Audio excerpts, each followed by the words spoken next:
I think for me as well, I guess on a more like spiritual note as well, I think in terms of where I've been in this place of also dealing with like idolatry as well. Bespoke Minds Podcast, a place where we actively discuss mental health, self-care and healing, share stories to enhance our insight in an interactive way. Hello and welcome to Bespoke Minds Podcast. I'm your host, Cornelia CK, and in today's episode, we have a very special guest. We have the wonderful, lovely, passionate, talented, courageous advocate, Isatuu. Hi. Hey. Hi, everyone. Nice to have you on the show. Thank you for having me. Excited to have you here. I'm excited to be here. As we always hear, there's so many phenomenal stories. And honestly, with yours, I was like, when I heard your story, I was like, I have to get her on here. I was like, you have to be on. So I'm so happy that you've accepted the invitation and you're here. Thank you For coming, honestly. So as you know, or you might not know, here on Bespoke Minds, what we do, we start with our icebreaker game, which is called Break the Ice. I say two opposite words, you state your preference and you tell me why. Okay. So sometimes it's two random words, sometimes it's two opposite words, and then you could just say which one you prefer and then tell me why. Okay, cool. Okay, so the first one is, do you prefer fried rice or jollof rice? Definitely jollof rice. Queen jollof rice. Yeah, fried rice is nice though, but I feel like I eat jollof rice more. Yeah. And I think me team jollof as well, because even like when I go to parties, I don't eat fried rice at parties anymore. Same. Because the amount of time I've had upset stomach, it's just not worth it anymore. Yeah, I feel like it's because fried rice people remix it a bit more. Everyone does it a different way. But jollof rice, I feel like for the most part, it's kind of like the same. That's it. Yeah. And I feel like with the fried rice, when you reheat it as well, it becomes problematic. Yeah, exactly. Yeah. So it's like subject to the caterer. Exactly. So I've definitely become very picky. Yeah. I think when I was younger, if I go to a party, I used to eat anything. But as I get older, I'm like, no, actually, I've learned that sometimes you even eat before you get to the party. Oh, yes. Yeah. Yeah. None of this, eat. I used to be one of those people that wouldn't eat, but I learned my lesson when I went to a wedding. And I think I didn't get to eat like 7 p.m. I said never again. Wow. Yeah, you have to eat before you get to the occasion. 100%. Yeah. And especially if you're drinking as well. I don't know if you drink alcohol or not as well. Drink, so by God's way, that's good. Because if you don't eat, you will pay the price. You pay the price in different ways. You'll pay the price in different ways, in big ways as well. Next one is, do you prefer love or lust? Love, I guess. Love is something that everyone is looking for. Yes. So yeah, I think love. 100. I'm a lover girl. I love love. Yeah. Although love is not always good to us, but I love love. Exactly. Yeah, God is love, so love all the way. And do you prefer TikTok or Instagram? Ooh, that's a hard one because I was an Instagram girl until about last year. I became a TikTok girl. But I would say now I prefer TikTok to Instagram only because I feel like TikTok is more chilled. Yes. So like when I make my content on TikTok, I'm in my bonnet, I just share my opinion, come as I am. Whereas for Instagram, I feel like I have to be a bit more diplomatic. I gotta, think about my paragraph, think about what I'm posting and the people that follow me. But I generally think for now, I love TikTok because TikTok has given me the opportunity to like share my story, laugh at things. I don't have to like have this like aesthetic of this is what my page is about. So I like TikTok. Yeah, no, I absolutely agree. I think before I loved Instagram before, but now I'm more TikTok. So I find myself, I can go days without even going into Instagram. I have days where I don't go into TikTok as well, but I'm more engaged and more active in TikTok. Yeah. And Instagram's both of them are always changing, but Instagram has changed even more again. Funny enough, I actually deleted my Instagram page like a week ago. Oh, did you? Yeah, I've had that page for like 8 years. I just deleted it. I was like, I want to start off fresh. So I have like a little private page that I now use. But just because I guess it just shows how much I'm not really into like Insta like that anymore. Yeah. And how do you feel now that you've deleted Instagram? I feel fine because I have so many pages in terms of like business and stuff that I do. So it's not like I don't get to be on Instagram, but I feel like for me, there's an area of like, because I've had that personal Instagram for years, I felt like it's like I was almost like holding on to it. Like I didn't want to like let go of it. But I'm like attached. Yeah, but I'm like, everything is changing in life. Like you can always delete your page and start again. So I just thought, you know what? I just want to delete that page, actually have followers of people who I know, so that maybe it's a bit more personable rather than just like a page where I'm just posting the stuff that I do. Yeah, no, I completely understand. I think for me, because I got like hacked last summer on really? my Instagram, and then since then, just to rebuild it, I just energy. Really? And yeah, there's just no motivation. Like my people, they know I'm there. But yeah. Wow. I was just like, so sorry. It's just, that was quite disheartening at the time. Yeah, but now I'm just like, yeah, I'm okay, I'm content, I'm alright. Yeah. It's just because I think I've been on Instagram since like 2012, 2013. So years of library photos and memories and stuff. So, but then it taught me a great lesson not to be so not even dependent, because I wasn't dependent on Instagram, but to just have everything there and just rely on a backup as well. Yeah. So, I think for me as well, I guess on a more like spiritual note as well, I think in terms of where I've been in this place of also dealing with like idolatry as well. And for me, I think I realized that social media was one of those things. So that's why I decided to let go of the Instagram, to say my identity and all that stuff is not tied to that. As much as we don't think that sometimes we idolize things like that, sometimes we do. Like we idolize followers, we idolize people's comments, likes, and all these things. And I just think that as I've just been growing for the past couple of years, I'm like, not that those stuff don't matter, but it's like your identity as a person comes first, 100%. And your validation doesn't necessarily have to come from the amount of likes, followers, or who follows you or who doesn't follow you. And that's why I like TikTok, because TikTok, I feel like I'm literally myself. It's like I'm posting what I want to post. I'm not posting to look the part or whatever, and the right people will naturally gravitate towards you. Yeah. No, I agree. I completely agree. But yeah, that's amazing. So we're going to move on to the next segment, which is called Moments of Truths, which is Have You Ever Questions? Okay. So the first question is, have you ever met a celebrity? I feel like I have, but who is it? I feel like I've met a couple along the way. I don't know, there's this one guy that I met when I was in school. Oh yeah, I've met some. Oh yeah.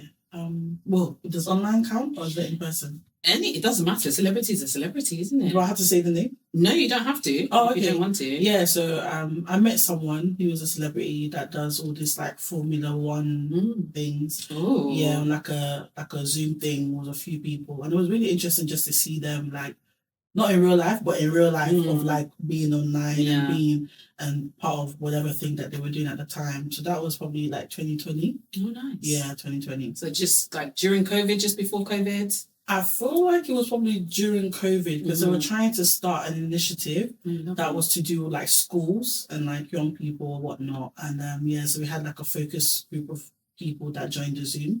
So it was nice to kind of give our opinions and stuff. It was quite nice just meeting that person though, because when you've always seen someone on TV. Yeah. And then I'm trying to guess who the person is, but I'm not going to do that. No, you do know them. They're very well known in the UK, do all this Formula One racing number one. If he's that kind of person, I'm thinking of them. Yeah, and he does a lot of, they're doing a lot of initiatives and stuff. Oh, lovely. Yeah. Yeah. With me, I thought back, I don't think I've met a celebrity. I'm sure I have, but I don't remember. I feel like we meet people. I think we meet people, but we're not maybe phased or like, wow. Yeah, or maybe it might be in the same vicinity or something. Yeah. So, yeah, no, I agree. The second one is, have you ever been excluded from school? Oh, no, I haven't. Maybe. I can't remember. I don't think I have, but I think I definitely had a lot of days in isolation. But also I low-key feel like maybe I may have been, but I feel like, because I used to get in a lot of fights in school. Okay. So, but I don't think I was excluded. I think I was probably in isolation a lot. I don't know, I can't remember. I used to be in a lot of fights when I was younger. But I don't think I've been excluded, no. Or if anything, maybe I was close to being excluded, but never really. But I think in terms of the fights, I'm sure someone that had a fight with did get excluded and I didn't, but I probably end up being in isolation. Yeah. Yeah, no, I've never been excluded too, but I'm learning about this isolation because my daughter's in secondary school now. Yeah. So they were giving the parents a prep about isolation, detention, exclusion, so all of this. Times have changed so much, from since when I went to school. I'm just like, wow, a lot has changed. Yeah, no, I was always in isolation, man. Always looking forward to it. But I feel like education's really changed now in comparison to before. Because going through the system, I don't know, with me, I was in like the early 90s, early 2000s. That's okay. Yeah, like, definitely different. But it's so interesting because I can also say, because I left secondary school in 2015, and I can definitely say, being someone who was working in the schools, I feel like it's different now. I feel like the kids are a lot worse. Yeah. Like, I don't feel like the kids have no judgment, you know, but some of them, I don't think they really have the drive for like education. I feel like too many like bad behaved students. I don't know what it is, but something is not as it was. But I guess you can also say the same. True. I feel like academically, I would say the children and the generation of today are more academic, more intelligent. They have access to more. I think they probably know too much as well, and they're too fast, too advanced. Quality wise, definitely the aspects. I think in terms of discipline as well, it varies. And I think with my background as well, and even, you know, when I briefly looked after children, and as a social worker, I come into contact with a lot of stuff. So there's a lot of issues. There's a lot. I used to honestly work in schools, and then I left. But when I was there, I noticed that the behavior was really bad. I felt like teachers spent a lot more time trying to like control the class than actually teaching. I'll never forget the school that I worked at. I think they had like a 2 hours lesson. I'm sure for the first 1 hour, this teacher was just trying to get the students to just listen, or for them to go through is it the LO or something like that? The learning objective. Okay. How can it take you a whole hour to go through learning objective as a teacher when you have a 2 hour session? And that's only because the students were badly behaved. Very disruptive. Yeah, it's not good. I take my hat off to all teachers because it's not an easy job. It's not easy. Especially because the first job is you have to command the respect first, get their attention, and then teach. And you have to have a passion for it as well. Definitely. Yeah. Big up them, because me, when I was there, I said, I realised that I wasn't ready to be a teacher, because when the students were moving a bit, I'm like, Yeah, no, definitely. I was with a friend yesterday, and he's a deputy head teacher to a secondary school, and I was like to him, I don't know how you do it, honestly. So it's so funny we're speaking about this today, because yesterday I was like, I salute you, all teachers, like, how do you do it? Because I went to my daughter's first parents' evening, and all the children were just running around, and they're just there. I was like, this is like within 10 minutes, I was already overwhelmed. Wow. So I was like, I don't know how you do this every single day. Yeah. You know? So they've got like a tolerance, and well done to them. Yeah, no, well done to them. It's so interesting, because I feel like even though I'm like not into education, I'm also into education. But I realized that maybe not teaching. I think I'm also into like the mentoring, the behavior aspect of things. So I feel like if I find myself back in schools, I'd like to do something like that, you know? Yeah. Because I believe that there's a direct correlation between how a student sees themselves, so identity, and their academic achievement and attainment. I think there's a direct correlation. I feel like our generation, the students are lacking their identity, and sometimes they're not able to achieve their academic attainment. Yeah, no, I agree. Yeah. You have to see them, isn't it? You have to see them as a person, and to see their abilities, and the two go hand in hand. Yeah. No, I do agree, definitely. Yeah. And then lastly, have you ever been hungry? Oh, yes, all the time. Yeah, all the time. Like even like in terms of like early childhood as well. Early childhood, I can't remember one night for early childhood, but I knew that most of the time I'm always telling my friends I'm hungry. Yeah, no hunger. Yeah. But you know, it's so interesting you brought up hunger, because recently I've been looking into the correlation between hunger and neglect. It's so interesting that I said that, but it's because maybe, can I talk about it? Well, I was, so I came across a TikTok where someone was saying that there's a particular girl who was always hungry. And for some odd reason, me being who I am, I was like, that's interesting, because she is always hungry. So I started researching, like, is there a direct correlation between hunger and neglect? Because I was also trying to look at that in my own life. And I think there was, I can't remember what I really found, but I definitely believe that there's a correlation between people that may have been neglected as children to have a certain relationship with food. And I think I've seen that in myself as well, where sometimes like even if I'm not hungry, I'm like, oh, I'm hungry. It's like food is something different. It's not just something to eat. It's something to have control over. It's something that, you know, maybe when you were younger, maybe you didn't have it. So when you do have it, you want to like over-consume as much as you can. But yeah, it's interesting. But, it's funny that you touched on that, because there is statistics. I don't have that at the moment, but there is a correlation between food and hunger. And even with us as well, when we look at the category of neglect, just like what you said, we also explore and look to see if a child has eaten. Wow. Because even if we look at from what we're talking about schools, like for instance, if now, again, school is a massive issue, and I know there's been a lot of celebrities and there's been massive campaigns about free school meals and children eating. Yeah. But often, if a child is hungry, like going to school hungry, and they're not eating, sometimes it can indicate there's something going on at home. It's not always abuse, but it could be neglect because there's no food within a home environment. Exactly. So hunger and food is something that as professionals we definitely pick up on too. And just like you said rightfully, food can be a comfort as well. So some people have the tendency to comfort eat, and some people it's power and control. Like when you see individuals, when they have an eating disorder, when they become anemic and they binge and they purge, it's all control as well sometimes. And there is direct correlation, which I'll share next time. People who have been sexually abused as well, they do have a connection with food. As well. So part of the control, because they can't control that situation. But then they really like to maintain and hold on to that. 100%. I'm definitely someone who was neglected as a child, and I think the older I got, well, now I've realized I don't have a good relationship with food. Sometimes I'm like, okay, I'm like on my health journey.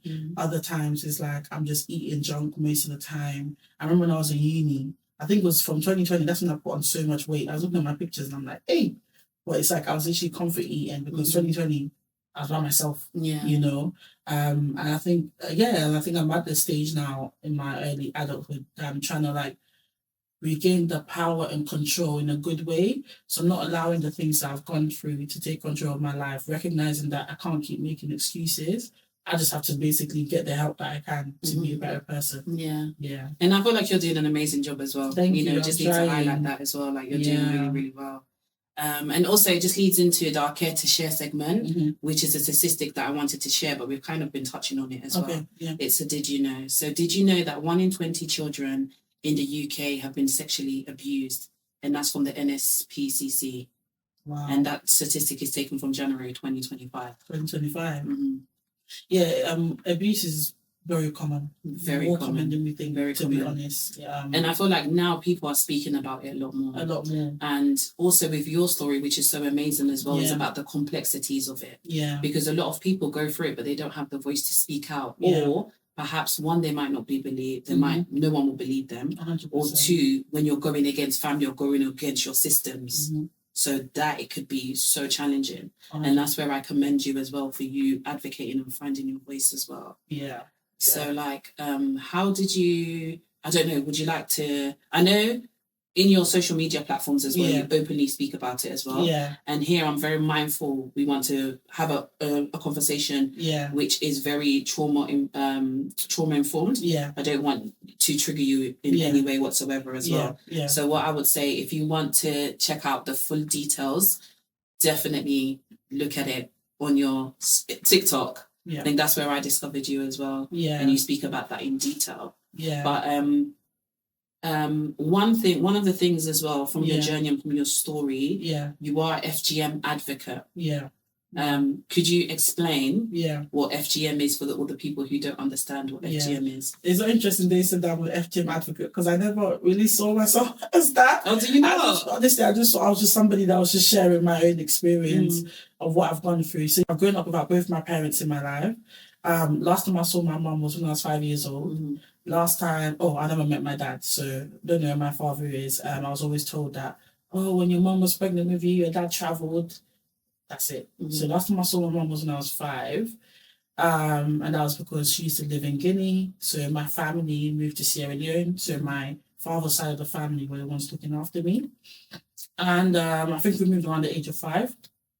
Around the age of 6 or so, I was subjected to FGM, which is female genital mutilation. So there are 4 types of FGMs. And I was subjected to something called type 2. And this is literally where the lady's labia minora and your clitoris is cut.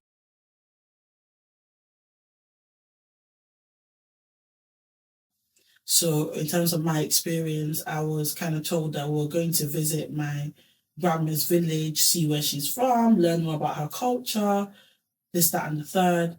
And basically just got there and was just hit with a shock to go through FGM. So my story was quite traumatizing because obviously I think there were about maybe like 17 girls. I was one of the youngest, of course. I was probably like 6 years old. Everyone else was older. I don't know like how old the oldest was. And literally they just put all of us in one room, and a lady would come in and would get one person out, shut the door. And yeah, like what I dreaded the most happened when it was my turn. I was left in that room by myself, waiting for this woman to come. And she doesn't even know your name. Like, she didn't call my name. She just called me like number 17 or whatever and just grabbed me. So I remember like her grabbing me, and I just started crying. Because at this point, I definitely had an idea that what I was going through was bondo, which is what it's called in Sierra Leone. And yeah, so for me, I started crying and basically trying to fight back. And I guess the more you fight back, the more like aggressive they are with you. And that's exactly what happened to me. Like, the more I fought back, the more the woman was aggressive with me. Took me to like the back of the compound, and there was about 3 other women there, and they literally pinned me down. One of them put like her body weight on my left leg, the other one on my right, and then another person kind of like banded my arms together over my head, and then someone else had the blade.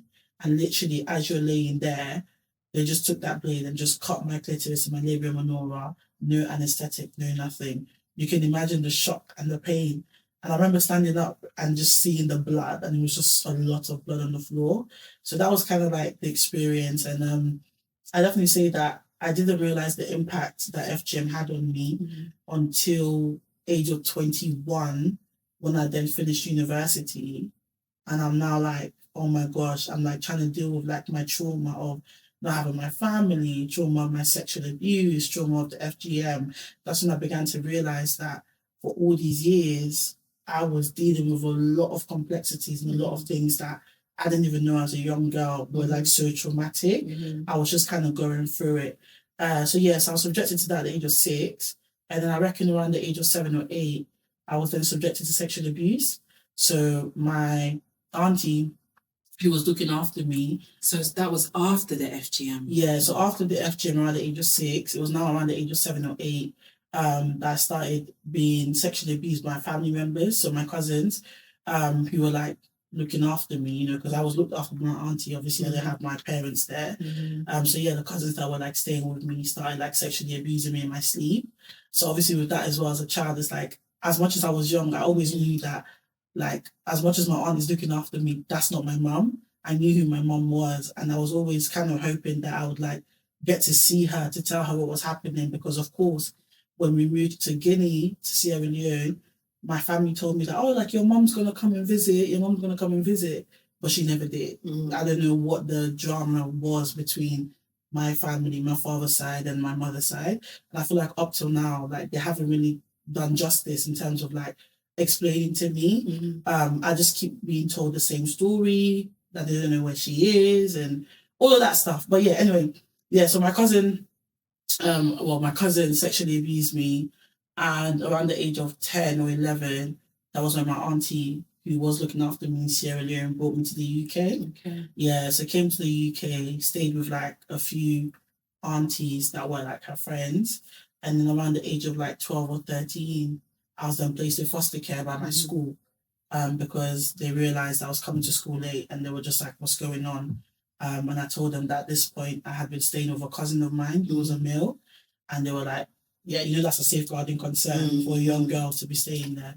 Yeah, so that was it. So literally within the space of a week of me telling her that I was staying with a male cousin, I think by the end of that week, social worker came, turned up on my door, and was just like, we're here to do something called an unexpected visit. Came into the house was a mess, and it just told me, pack your stuff, or take you to live somewhere else. Put my stuff in the bag, called my cousin, told him that, oh, they're taking her to live somewhere else. Pulled up to like this big house. How did you feel at that point when they just, you know, you being blindsided, them just turning up to your house and just taking you away? Yeah, I think that's an emotion that I think it's only recently in therapy that I've started exploring that, because I've always never allowed myself to feel those emotions. And I remember crying a few months ago in therapy, because it's like, truly, it's like, as much as I was smiling as a child, I was confused, but it's like I was so used to like the instability it's almost like anything that was happening in my life as a child, I had to just kind of smile and just nod my head and go along with it. But I remember when I did go into my foster carer's house and she took me upstairs to my room and she said, "This is your room." That whole night I was crying because it's like that cousin of mine was probably the only person or the closest person I had to a family, number one, in this UK. And then it's like, number two, I've now completely moved to somewhere new. And it's just that daily reminder that you're just that child that like no one cares about you or like no, you know, like, yeah. So yeah, it was tough. And it's like I said, I never really explored those emotions because it's almost like things were happening to me as a child and all I had to do was basically keep going through these things and never having a voice, never having a say, never, like, just not important basically. Like, people make decisions on your behalf as a child and you just deal with that, you know? Yeah, so that was kind of like my upbringing and my background. You've unpacked so much there, honestly. You've unpacked so much. It's like you've been through multiple trauma.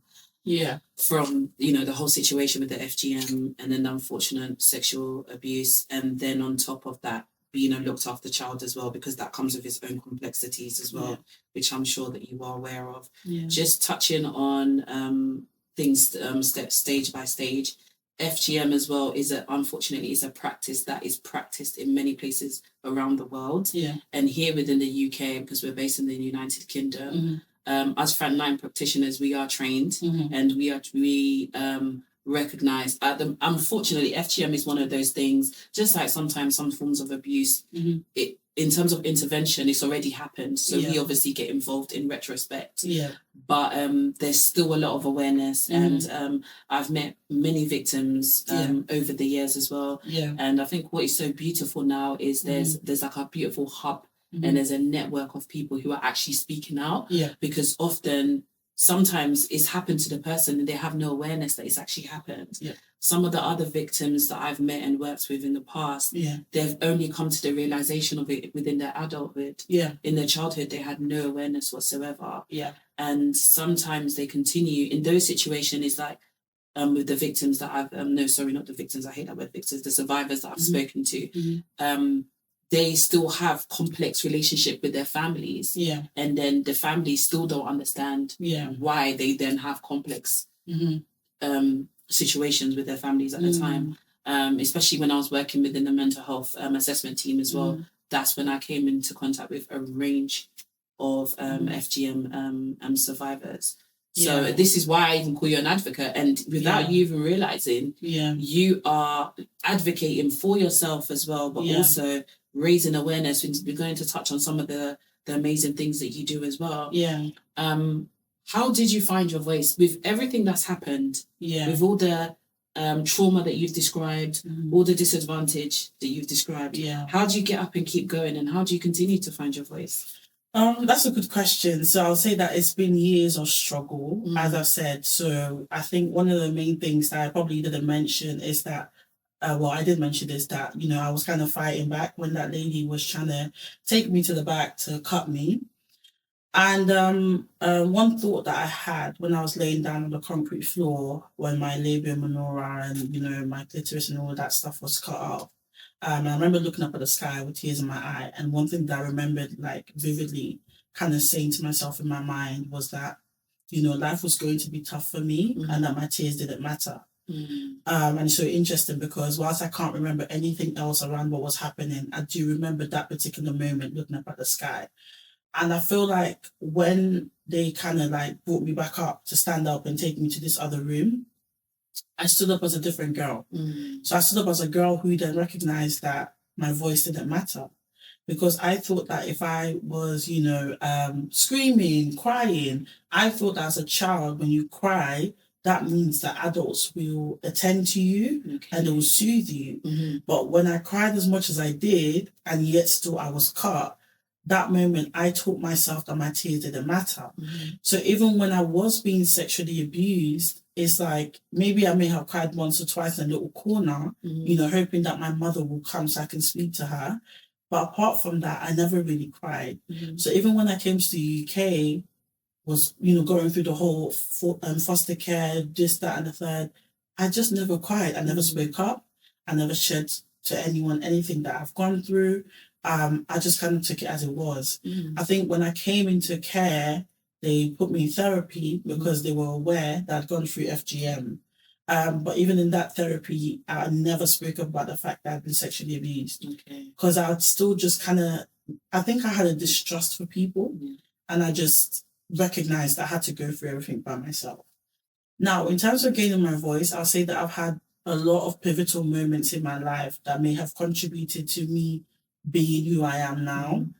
But I would say that those moments were not happy moments. Those are very tough moments.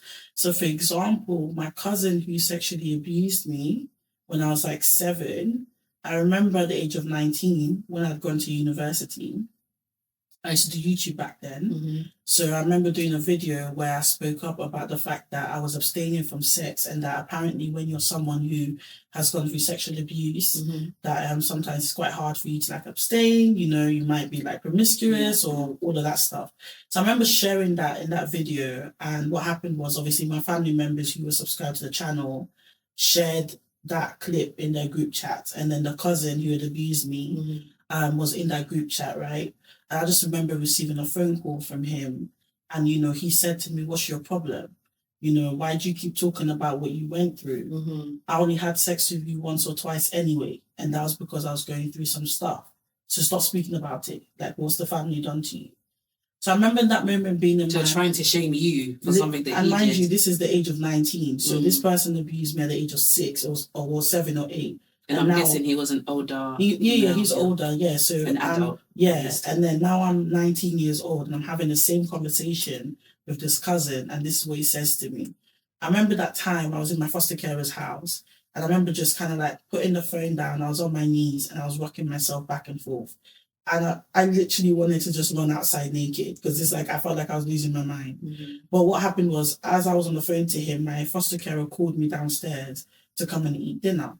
So I just told him, "Oh, I have to go." So I hung up and then, you know, got myself together, went down to eat dinner.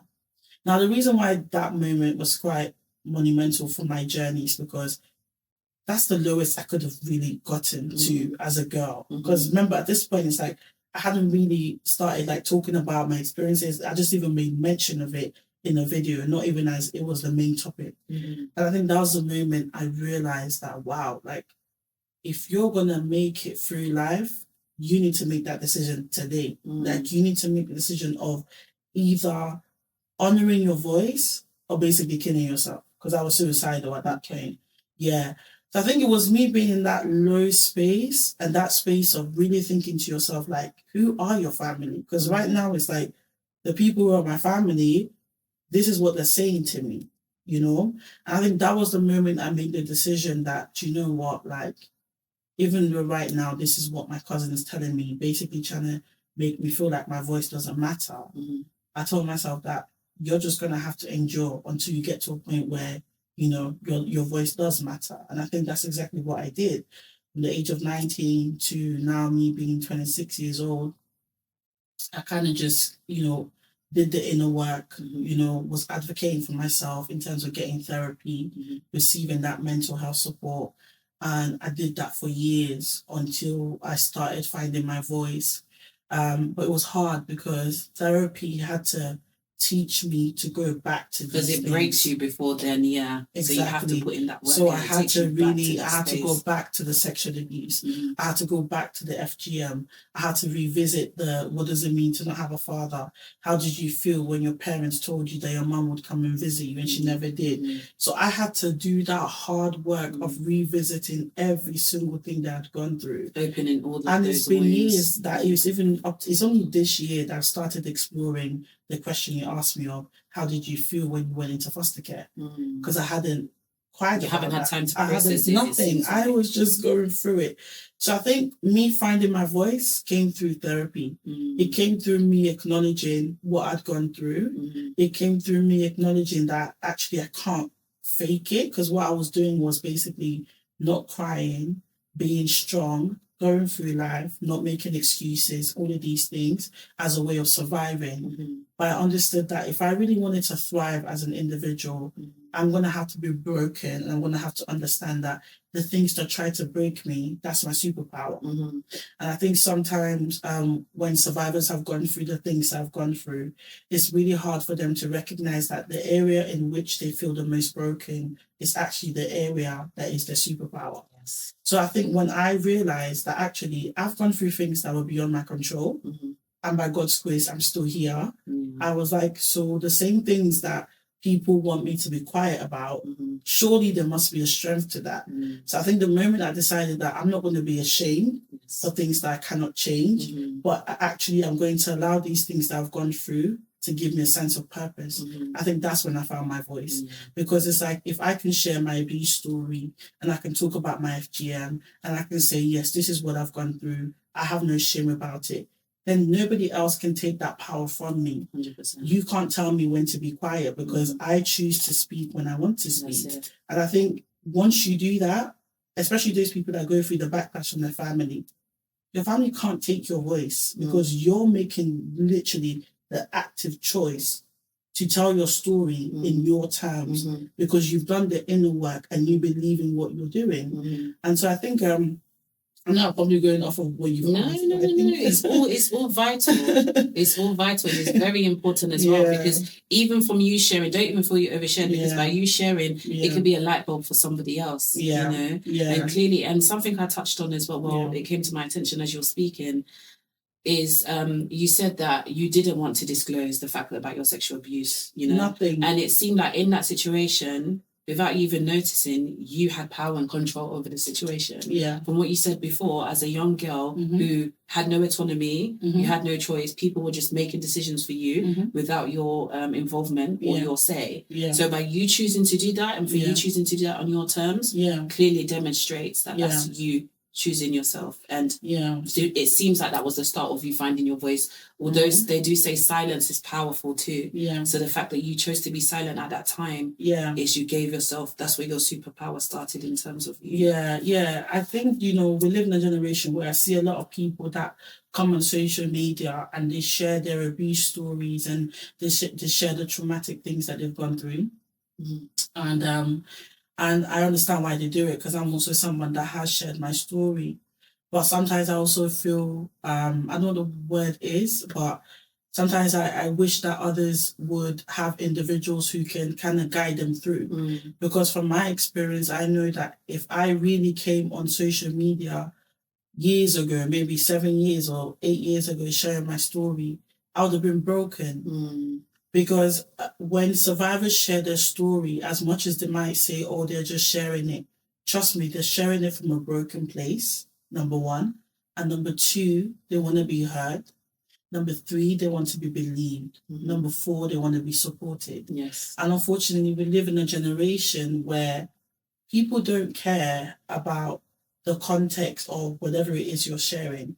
Someone can just hear a 30-second clip of you saying something, and they're going to start insulting you and saying negative things. And so sometimes we see in situations where someone has shared their story, they've received backlash online, or people start now, something little becomes such a big thing, and it completely disregards, the trauma that the person is sharing. And that has a negative impact on individuals, because then they go back into their shell. And then those in their real life who did perpetrate, who were the perpetrators and did do these things to these people, now have that power over them. Right?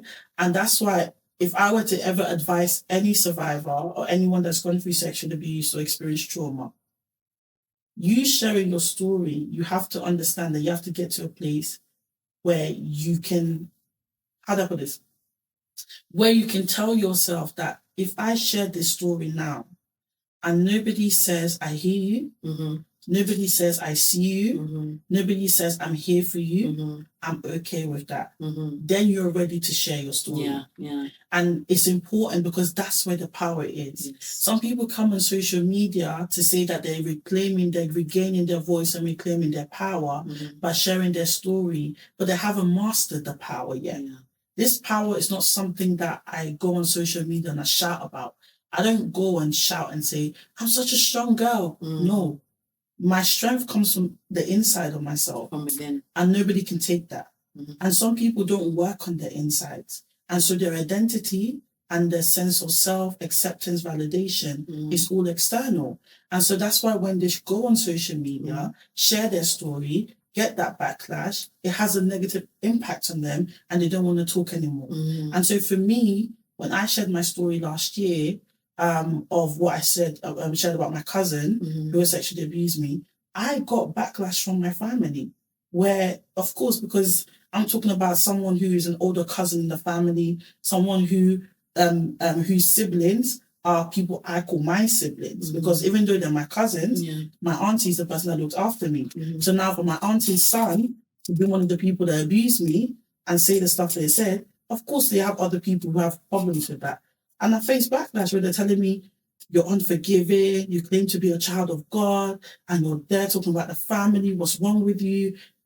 I got all of that. And even me, as strong as I thought I was, it hit me a lot because I was like, wow, up till now, you people are still defending and trying to hide. Not once have you lot ever focused on how can we support you? We're really sorry that you went through this. Their solution to the problem is Isatuu, stop talking about it. Just to try and silence you. You're a Christian. Like, why do you keep talking about it? You clearly don't know much about God because you keep talking about it. So their solution to everything is not the fact that incest is happening in the family. It's not the fact that my cousin has abused me and will probably do something like that again if he had the opportunity to. It's the fact that I'm talking about it. I'm the bad person that wants to destroy the family. Now, you can imagine the situation that I'm in, because my father, I don't know where that guy is. My mom, I don't know anyone from my mother's family. So it was so intense. I genuinely didn't know how to get through it. But in that moment, I was like, yeah, this is tough. My friends were all there for me. I wanted to defend myself. And God just said to me, don't defend yourself. God said, don't defend yourself. So he'll fight your battles. God said, come off social media. Let me work in your heart. And it was in that space that I then wrote this book. Wow. So I was like, and it's like, as I said, that sometimes there's power in speaking, but there's also power in knowing who you are on the inside. Yes. So I was like, you guys don't want me to share my story? I'll write it in a book. Yeah. We're going to come to that. What was your coping mechanism? Oh, I had a lot of negative coping mechanisms. I used to eat, I think over the years, sometimes I even turned to like sex as well in terms of my coping mechanisms, but definitely food, overspending, and all of that stuff. But most of the time, I think positive coping mechanism, I would say my faith. So my family Muslim, so I come from a Muslim background. Okay. But for me, when I came into foster care, I became a Christian. Okay. My foster care was Christian. So I think that was probably the greatest gift I ever received, because my faith has probably been the anchor to everything that I do and everything that I am. Because I remember being in foster care and my foster carer gifted me this small Bible. I remember one night like opening up the Bible and it said, "Fear not, for I am with you." And I also remember during that time, I saw a scripture that said, although my father, my mother forsake me, that the Lord receives me. So for me, my faith hasn't just been a thing of, oh, I'm a Christian. It's been a thing of, oh my gosh, like there's a God, there's somebody out there who sees like a girl like me. So I think my faith has been one of the greatest coping mechanisms because it's given me hope. And it's given me this courage to believe that a better tomorrow is coming for me, you know? And it is coming. You know? Yeah, no, definitely. Yeah. Like from what you described, identity is key and identity is a big thing. And I feel like it's so phenomenal as a person who doesn't know her mum, doesn't know her father, didn't grow up with her direct biological parents, for you to have an identity now, which is just a sign and is evident that, you know, God is in control. And sorry, I'm just so like moved. I'm so moved by your story, honestly. It's just I don't think you even know the impact. I don't think you know the impact and the volume of the cut. Like, you finding your voice is your superpower.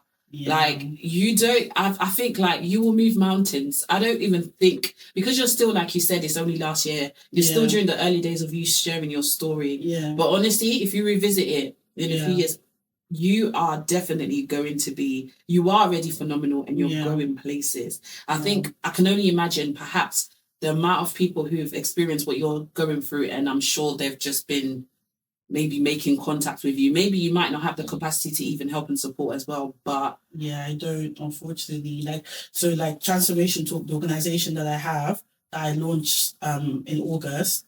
So I launched this organisation that's there to kind of like help survivors. So we host like workshops for survivors, do like workshops on the mind, because I don't know if you've noticed, but I'm someone that's very keen about the mind, because you are what you think.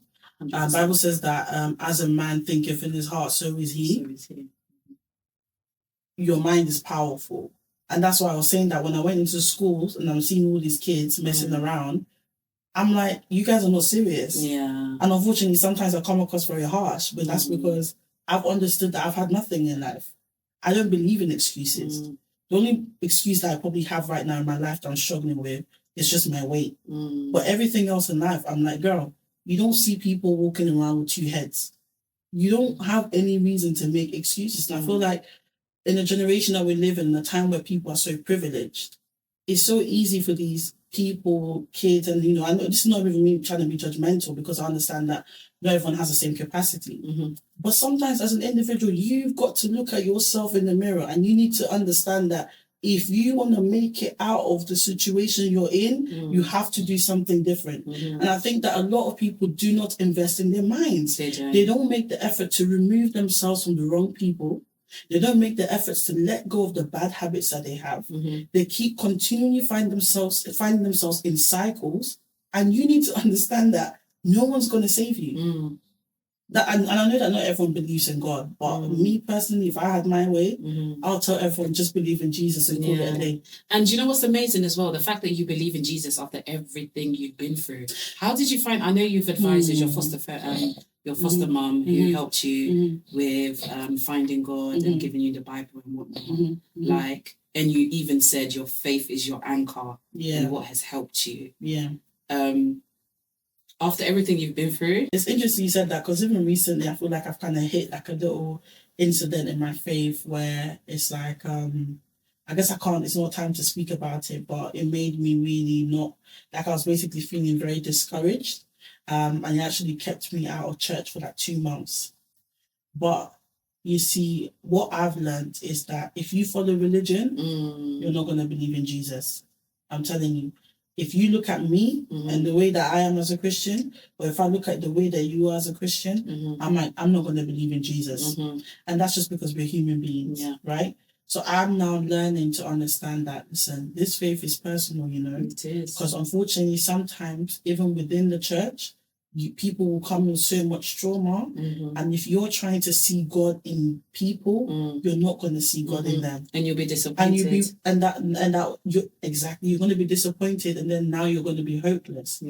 But you have to recognize what your faith gives to you. So as much as I'm an advocate to say, hey, everyone, you know, go and be a Christian and all of that, I'm also an advocate for people to say, find that thing that keeps you grounded.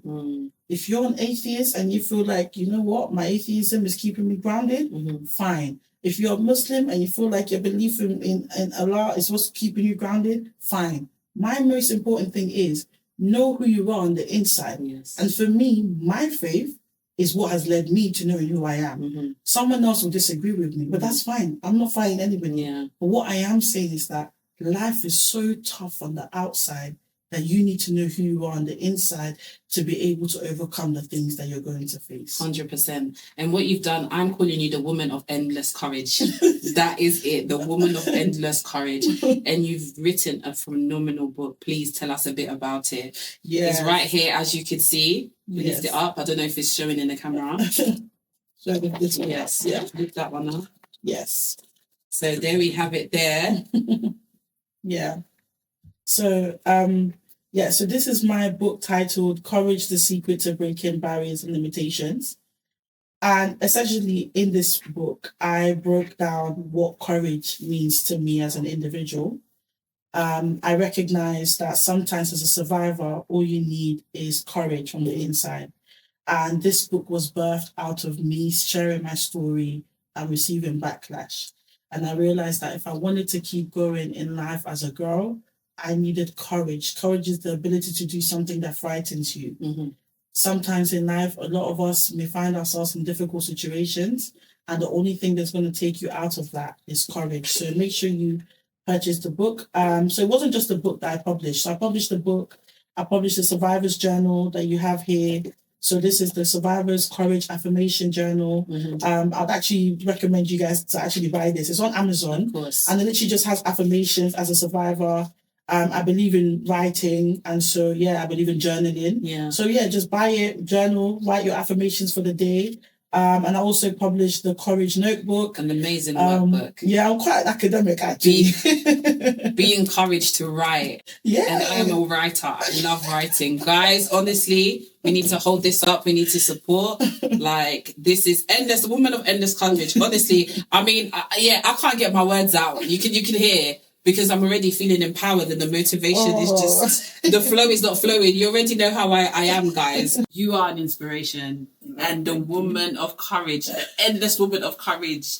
It's been amazing. Like, an hour is not even enough, honestly. There's just never enough time. You need to go and follow. Dive in deeper to understand her story. It's all there on TikTok. It's all there. And you can really take time and absorb it. And just to even attend like the workshop, go and support. Yeah. You know, we as a community, we need to be able to support these individuals. Yeah. Often victims, they're often told they're not believed. And one of the key things we do as frontline professional within social workers, especially when we work with people who have been unfortunately abused, the first thing we tell them is we believe you. Because often the perpetrator just turns around and say, oh, no one will believe you. No one will believe you. We believe. And I feel like we need to be that platform and that voice for everyone. Let's build that community and let's continue to empower each other and our sister and all these individuals. So all of the silent battles that they go through, they can speak about it. This is just the beginning. Endless courage. I hope you're blessed by this story. We've come to the end of the episode. I hope that you've enjoyed the wonderful chat and story that we've had today. Please continue to subscribe, and I look forward to seeing you in the next episode. Probably, I'm going to take it back to what we were speaking about before. My parents introduced us as cousins. Yeah.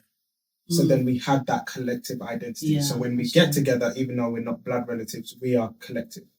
I'm still going to look at you as my own, even though you're not blood related my own. If you think about it, if we didn't have that, we'll just be like loose tadpoles going everywhere.